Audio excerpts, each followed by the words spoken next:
नमस्कार. आपण पाहत आहात बीजगंगा.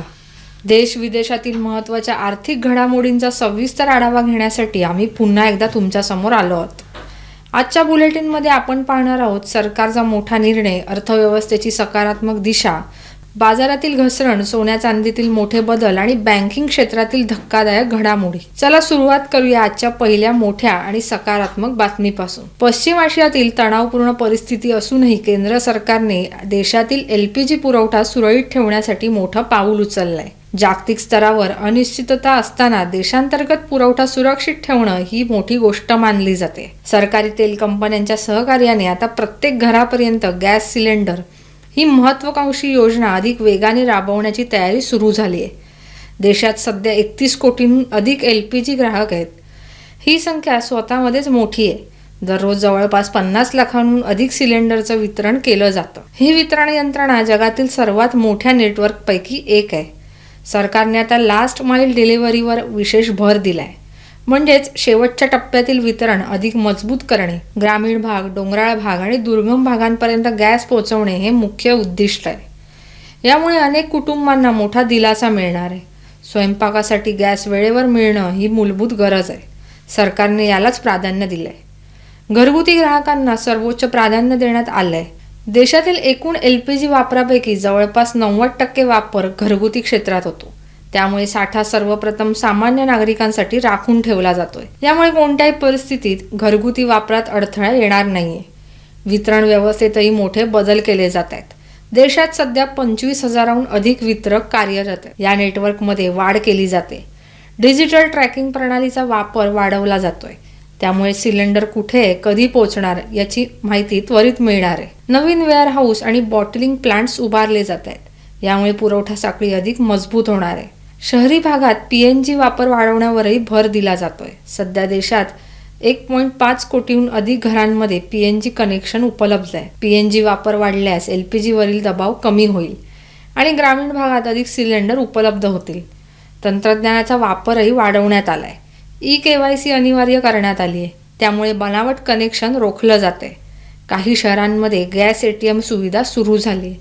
ग्राहकांना 2 ते 3 मिनिटात सिलेंडर मिळतो. एकूणच संकटाच्या काळातही सरकारने पुरवठा सुरळीत ठेवण्याची क्षमता दाखवून दिली. चला आता वळूया अर्थव्यवस्थेतील सकारात्मक घडामोडीकडे. भारताच्या अर्थव्यवस्थेसाठी आज अत्यंत उत्साहवर्धक बातमी समोर आली. ताज्या आकडेवारीनुसार औद्योगिक उत्पादन निर्देशांक म्हणजेच IIP मध्ये 7.8% वाढ नोंदवली गेली. ही वाढ मागील वर्षीच्या 4.2%च्या तुलनेत लक्षणीय जास्त आहे. या वाढीत उत्पादन क्षेत्राचा सर्वाधिक वाटा आहे. मॅन्युफॅक्चरिंग क्षेत्रात 8.5% वाढ झाली आहे. याचा अर्थ उद्योग क्षेत्रात उत्पादन वाढतंय, मागणी वाढते आणि अर्थव्यवस्था गती घेते. खाणकाम क्षेत्रात 5.1% वाढ दिसून आली. वीज उत्पादनात 6.9% वाढ झाली आहे. हे सर्व संकेत अर्थव्यवस्था मजबूत होत असल्याचं दर्शवतात. ग्राहक वस्तू क्षेत्रातही सुधारणा दिसून आली. टिकाऊ वस्तूंमध्ये 9.3% वाढ झाली आहे. अल्पकालीन वापराच्या वस्तूंमध्ये 5.8% वाढ झाली. याचा अर्थ लोकांची खरेदी क्षमता वाढते. भांडवली वस्तूंमध्ये 10.2% वाढ झाली. ही वाढ खूप महत्त्वाची मानली जाते, कारण यामुळे भविष्यातील गुंतवणूक वाढत असल्याचे संकेत मिळत आहेत. सरकारच्या पायाभूत सुविधांवरील खर्चातही मोठी वाढ झाली. चालू आर्थिक वर्षात 11 लाख कोटी रुपयांची तरतूद करण्यात आली. ही रक्कम मागील वर्षीच्या तुलनेत सुमारे 15% अधिक आहे. FDI म्हणजेच परकीय गुंतवणूकही वाढते. आत्तापर्यंत $48 अब्ज गुंतवणूक झाली आहे. महागाई दर 5%च्या आसपास स्थिर आहे. यामुळे व्याजदर स्थिर राहण्याची शक्यता आहे. एकूणच अर्थव्यवस्था सध्या स्थिर आणि सकारात्मक दिशेने जाते. आता पाहूया भारतीय शेअर बाजारातील घसरणीचं सखोल विश्लेषण. आजचा दिवस भारतीय बाजारासाठी अत्यंत अस्थिर ठरलाय. सेन्सेक्समध्ये 1800 ते 1900 अंकांची घसरण झाली. निफ्टी 600 अंकांनी कोसळला. निफ्टी 22,500च्या खाली गेला. ही घसरण केवळ आकड्यांपुरती मर्यादित नाही. यामागे अनेक स्तरांवर कारणं कामं करत आहेत. सर्वप्रथम जागतिक घटक समजून घेणं आवश्यक आहे. पश्चिम आशियातील तणाव हा मुख्य ट्रिगर ठरलाय. अमेरिका, इस्रायल आणि इराण यांच्यातील संघर्ष वाढलाय. यामुळे जागतिक बाजारात अनिश्चितता निर्माण झाली. या तणावाचा थेट परिणाम कच्च्या तेलाच्या किमतीवर झालाय. ब्रेंट क्रूड $110 ते $113 वर गेलाय. भारतासाठी ही चिंतेची बाब आहे, कारण भारत आपल्या गरजेपैकी सुमारे 85% कच्चं तेल हे आयात करतो. तेल महाग झालं की 3 मोठे परिणाम होतात.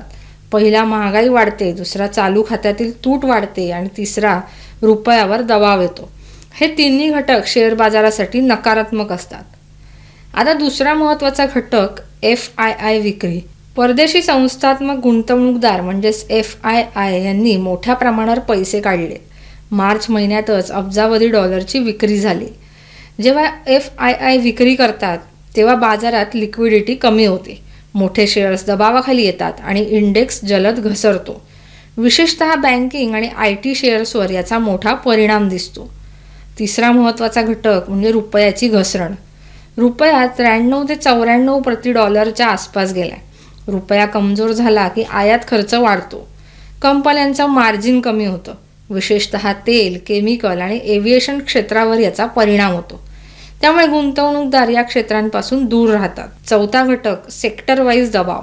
आजच्या घसरणीत सर्व सेक्टर्स प्रभावित झाले. बँकिंग सेक्टर सर्वाधिक दबावाखाली होता. निफ्टी बँक 3% पेक्षा जास्त घसरला. मेटल सेक्टरही घसरला, कारण जागतिक मागणी कमी होण्याची भीती आहे. रियाल्टी आणि ऑटो सेक्टरवरही त्याचा परिणाम झाला. महागाई वाढल्यास ग्राहक खर्च कमी होतो. IT सेक्टरमध्ये मिश्र प्रतिक्रिया दिसली. डॉलर मजबूत असल्याने काही IT कंपन्यांना फायदा होतो, पण जागतिक मंदीची भीती त्यांच्यावर दबाव आणते. पाचवा घटक गुंतवणूकदारांची मानसिकता. सध्या बाजारात रिस्क ऑफ भावना आहे. याचा अर्थ गुंतवणूकदार जोखीम टाळत आहेत, ते सुरक्षित गुंतवणुकीकडे वळत आहेत, जसं की डॉलर, सरकारी बॉन्ड्स आणि काही प्रमाणात सोने. यामुळे इक्विटीमधून पैसे बाहेर जातात. तांत्रिक विश्लेषणाच्या दृष्टीने पाहिलं तर निफ्टीने 22,500ची महत्त्वाची सपोर्ट लेवल तोडली आहे. हे एक नकारात्मक संकेत मानले जाते. पुढील सपोर्ट 22,000च्या आसपास दिसतो. जर हा स्तरही तुटला तर बाजार आणखी खाली जाऊ शकतो. सेन्सेक्ससाठी 72,000 हा महत्त्वाचा सपोर्ट मानला जातोय. आता प्रश्न, पुढे काय? तज्ज्ञांच्या मते जोपर्यंत पश्चिम आशियातील तणाव कमी होत नाही तोपर्यंत बाजारात अस्थिरता कायम राहू शकते. तेलाचे दर स्थिर होणं खूप महत्त्वाचं आहे. जर तेल $100 खाली आलं तर बाजाराला दिलासा मिळू शकतो. FII पुन्हा गुंतवणूक करू लागले तर बाजारात तेजी परत येऊ शकते. गुंतवणूकदारांनी काय करावं तर घाईघाईने निर्णय घेऊ नका. पॅनिक सेलिंग टाळा. दीर्घकालीन गुंतवणूकदारांनी SIP सुरू ठेवावी. घसरणीत चांगल्या शेअर्समध्ये टप्प्याटप्प्याने गुंतवणूक करावी आणि आपत्कालीन ट्रेडर्सनी सावध राहावं. स्टॉप लॉसचा वापर करावा. एकंदरीतच आजची घसरण ही तात्पुरती असू शकते, पण तिची कारणे गंभीर आहेत. जागतिक तणाव, तेलाचे दर, FII विक्री आणि रुपयाची घसरण हे 4 घटक बाजाराचे पुढील दिशा निर्देश ठरवतील. आता पुढच्या अपडेटकडे वळूया. आता पाहूया सोन्या चांदीतील मोठी घसरण. आज MCX वर सोन्या चांदीच्या किमतीत मोठी घट झाली. सोनं प्रति 10 ग्रॅम 8,000 ते 13,000ने घसरलं. चांदी प्रति किलो 15,000 ते 26,000 रुपयांनी घसरली. ही घसरण खूप तीव्र आहे. यामागे जागतिक कारण आहेत. कच्च्या तेलाच्या किमती वाढल्या आहेत, महागाई वाढण्याची भीती आहे, व्याजदर वाढू शकतात. सोनं हे नॉन यील्डिंग ॲसेट आहे, म्हणजे त्यावर व्याज मिळत नाही. म्हणून गुंतवणूकदार इतर पर्यायांकडे वळतात. डॉलर मजबूत झाला आहे, त्यामुळे सोन्याची मागणी कमी झाली. नफा बुकिंगही मोठ्या प्रमाणावर झालं आहे. चांदीची घसरण अधिक आहे, कारण तिचा औद्योगिक वापर जास्त आहे. भारतीय बाजारातही याचा परिणाम दिसून येतोय. तज्ज्ञ सांगतात घाई करू नका, टप्प्याटप्प्याने गुंतवणूक करा. आता पाहूया बँकिंग क्षेत्रातील मोठा धक्का. HDFC बँकेच्या शेअरमध्ये मोठी घसरण झाली. शेअर 756च्या आसपास गेलाय. 4 दिवसात 10% पेक्षा जास्त घसरण झाली. मार्केट कॅपमध्ये 1.35 लाख कोटींची घट झाली. निफ्टी बँक निर्देशांकही 3% पेक्षा जास्त घसरलाय. ही घसरण केवळ एका बँकेपुरती मर्यादित नाही, संपूर्ण बँकिंग क्षेत्रावर याचा दबाव आहे. जागतिक तणाव हे एक कारण आहे. तेलाचे दर वाढलेत, गुंतवणूकदारांनी विक्री केली आहे आणि दुसरं कारण म्हणजे व्यवस्थापनातील बदल. चेअरमनचा राजीनामा दिल्यामुळे अनिश्चितता वाढली आहे. FII विक्री मोठी आहे. 3 महिन्यात शेअर 25% घसरलाय. तज्ज्ञ सांगतात दीर्घकालीन दृष्टिकोन ठेवावा. एकूणच आजचा दिवस आर्थिकदृष्ट्या मिश्र स्वरूपाचा राहिलाय. एका बाजूला अर्थव्यवस्था मजबूत होत आहे तर सरकारचे निर्णय सकारात्मक आहेत, तर दुसऱ्या बाजूला जागतिक तणावामुळे बाजारात दबाव आहे. गुंतवणूकदारांसाठी हा काळ सावधगिरीचा आहे.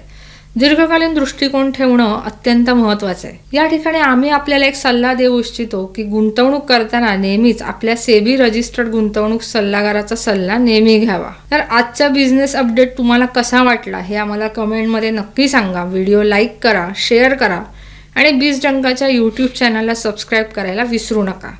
अशाच महत्त्वाच्या आणि अपडेटेड बातम्यांसह आम्ही पुन्हा भेटू। तोपर्यंत नमस्कार आणि धन्यवाद।